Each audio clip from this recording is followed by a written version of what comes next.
পছন্দের ফরম্যাট অথবা যেই ফরম্যাটে বাংলাদেশ দল তুলনামূলকভাবে শক্তিশালী সেই ফরম্যাটে জিম্বাবুয়ের কাছে হেরেছে।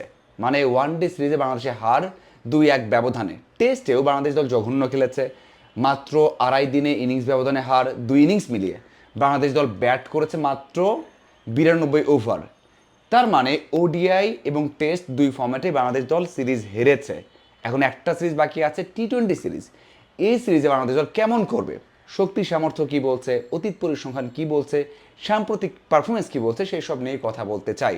প্রথমে একটু অতীত নিয়ে কথা বলতে চাই যে এই দুই দলের মুখোমুখি পরিসংখ্যানটা কেমন, মানে সাম্প্রতিক সময়ে কেমন হয়েছে। দেখুন, বাংলাদেশ দল সবশেষ যে দুইটা সফর করেছে, মানে জিম্বাবুয়েতে খেলেছে এই হারারেতে, সেখানে 3-3।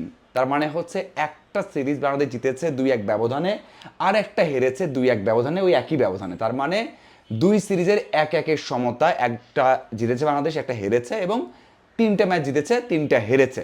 কিন্তু তারা যখন বাংলাদেশে এসেছে তখন দুইটা সিরিজে কিন্তু হেরে গেছে। দুই সিরিজের 6টা ম্যাচের মধ্যে বাংলাদেশ জিতেছে সেখানে 5টা, এবং একটা জিতেছে জিম্বাবুয়ে। এবং এই যে 12 ম্যাচের মধ্যে বাংলাদেশের জয় হচ্ছে 8টা, এবং 4টা জয় জিম্বাবুয়ের। এই দিক থেকে আমরা বলতে পারি না, বাংলাদেশ দল দারুণভাবে এগিয়ে আছে, বাংলাদেশ দল সিরিজটা জিততে পারে, এটা আমরা বলতে পারি। এখন আসা যাক যে সাম্প্রতিক পারফরমেন্স ধরতে গেলে বাংলাদেশ দল সবশেষ সিরিজ খেলেছে অস্ট্রেলিয়ার বিপক্ষে, সেখানে লিটন দাস ছিল না, এবারও নেই। 3টে ম্যাচই হেরেছে। তার আগে খেলেছে নিউজিল্যান্ডের বিপক্ষে, সেখানে 1-1 সমতায় শেষ হয়েছে। তার আগে বাংলাদেশ দল আয়ারল্যান্ডকে হারিয়েছে 2-1 ব্যবধানে। তার আগে বাংলাদেশ দল 3-0 ব্যবধানে হেরেছে ঘরের মাটিতে ওয়েস্ট ইন্ডিজের বিপক্ষে। তার মানে সবশেষ 11 ম্যাচের মধ্যে বাংলাদেশ জিতেছে মাত্র 3টা, হেরেছে 8টা। সেই দিক থেকে আমরা বলতে পারি বাংলাদেশ দল অনেক অনেক ব্যাকফুটে আছে।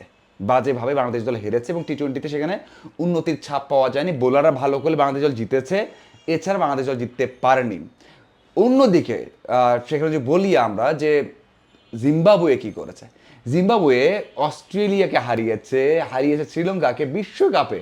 সবশেষ যে টি-20 বিশ্বকাপ হয়েছে, যে বিশ্বকাপে বাংলাদেশ দল খেলতে যায়নি, বিভিন্ন কারণে খেলতে যায়নি, সেখানে দারুণ করেছে জিম্বাবুয়ে। তারা কিন্তু সুপার 8 খেলেছে। হ্যাঁ, সুপার 8-এ 3টে ম্যাচই হেরেছে, কিন্তু তার আগে তারা অস্ট্রেলিয়াকে হারিয়েছে, তার আগে তারা হারিয়েছে শ্রীলঙ্কাকে, এবং দারুণ ক্রিকেট খেলেছে। এই যে ক্রিকেটটা খেলেছে, এই জন্য তারা কিন্তু সুপার 8-এ গিয়েছে, এবং তারপরে কিন্তু সমীহ তৈরি হয়েছে যে হ্যাঁ এই দলটা ভালো। এবং সবচেয়ে বড় বিষয় হচ্ছে তারা একটা টিম হয়ে উঠেছে। আপনার তো আত্মবিশ্বাসটা থাকবে না, মানে দুই দলের সাম্প্রতিক পারফরমেন্স দেখেন। মানে জিম্বাবুয়ে তারা ওয়ার্ল্ড কাপ হয়েছে শ্রীলঙ্কা এবং ভারতে, সেই ওয়ার্ল্ড কাপে তারা অস্ট্রেলিয়াকে এবং তারা হারিয়ে দিয়েছে শ্রীলঙ্কাকে, স্বাগতিক শ্রীলঙ্কাকে হারিয়ে তারা সুপার 8-এ গিয়েছে। তাদের আত্মবিশ্বাস দারুণ আছে।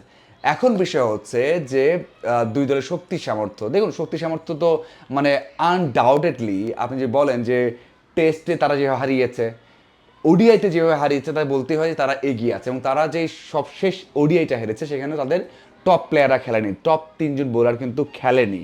এবং এই যে স্কোয়াডটা আছে, যেটা টি-20 স্কোয়াড, সেখানেও কিন্তু স্ট্রং রায়ান বল ফিরেছে, টি-20 স্পেশালিস্টটা ফিরেছে, এবং ওই 3জন বোলার যে 3জন চেঞ্জ করে দিয়েছে তাদের দলটাকে, যে নিউমরি, সেখানে মুজারব্বানি এবং ইনগারাভা, তারা কিন্তু আছে। তার মানে তারা বাংলাদেশের থেকে অনেক অনেক স্ট্রং হয়ে মাঠে নামছে, আত্মবিশ্বাস নিয়েই মাঠে নামছে। আমরা অতীত পরিসংখ্যান দেখলে বাংলাদেশ এগিয়ে আছে, সাম্প্রতিক পারফরমেন্স দেখলে বাংলাদেশ পিছিয়ে আছে, এই স্কোয়াডটা দেখলে সেটা মানে অবশ্যই বাংলাদেশ পিছিয়ে আছে, ঘরে মাঠে শুরুর দিক দিয়েও কিন্তু বাংলাদেশ পিছিয়ে আছে। এখন বিষয় হচ্ছে বাংলাদেশের স্কোয়াডটা কেমন। দেখুন, লিটন দাস নেই, লিটন দাস মানে নিয়মিত অধিনায়ক নেই, ভাইস ক্যাপ্টেন সেখানে হৃদয় লিড করবে। এখন সবচেয়ে বড় বিষয় হচ্ছে যে আমরা দেখেছি যে তাওহিদ হৃদয় কিন্তু সামনে থেকে লিড দিতে পারেননি। হ্যাঁ, টেনিস ভালো খেলেছেন অস্ট্রেলিয়ার বিপক্ষে, কিন্তু ওই যে ক্যাপ্টেন্সি মেটেরিয়ালটা, ক্যাপ্টেন্সি করাটা মানে ইন্টারন্যাশনাল ম্যাচে, সেটা কিন্তু সেইভাবে অস্ট্রেলিয়ার এগেনস্টে দেখা যায়। হ্যাঁ, এটাও বলতে পারে যে বাংলাদেশ তো ম্যাচ হেরে গেছে ভাই, খারাপ খেলেছে, খারাপ খেলে এগুলো চোখে পড়ে না, এটা হতে পারে। এখানে ভালো করতেও পারেন, আমরা দেখতে চাই সেটা, হয়তো বা সেই অপশনটা আছে। যখন ছোটো দলের বিপক্ষে খেলছেন, সেখানে অবশ্যই সেই অপশনটা থাকবে, বড় বড় সিদ্ধান্ত নিতে পারবেন। তারপরেও আমার মনে হয় যে ক্যাপ্টেন্সিতে বাংলাদেশ দল একটু হলে পিছিয়ে থাকবে। অন্যদিকে সেকেন্দার রাজা তো দারুণ ক্যাপ্টেন, মানে দারুণ ক্যাপ্টেন, এক কথায় ওয়ার্ল্ড ওয়াইড তিনি টি-20 লিগ খেলছেন, পুরো দলটাকে জানেন, অপোনেন্টকে জানেন, সেই দিক থেকে হৃদয় পিছিয়ে আছে। এবং যে স্কোয়াডটা আছে সেখানে অনেক চেঞ্জ, সেখানে সৌম্যকে বাদ দেওয়া হয়েছে, সৌম্য নেই। শামীমকে বাদ দেওয়া হয়েছে, শামীম নেই। সেখানে নতুন করে আনা হয়েছে, আমরা দেখেছি সৈকত এসেছেন, সেখানে এসেছেন সাইফুদ্দিন, সেখানে এসেছেন আমরা দেখেছি যে সেখানে ইয়াসির রাব্বিকে নেওয়া হয়েছে। এখন আমরা তুলনামূলকভাবে বিচার করি যে কাকে নেওয়া হয়েছে, আপনি খেয়াল করে দেখেন যে সৌম্য একজন ব্যাটার স্পেশালিস্ট, সেখানে আমরা দেখি যে শামীম একজন স্পেশালিস্ট ব্যাটার, জিম্বাবুয়েতে ভালো করেছেন এর আগে।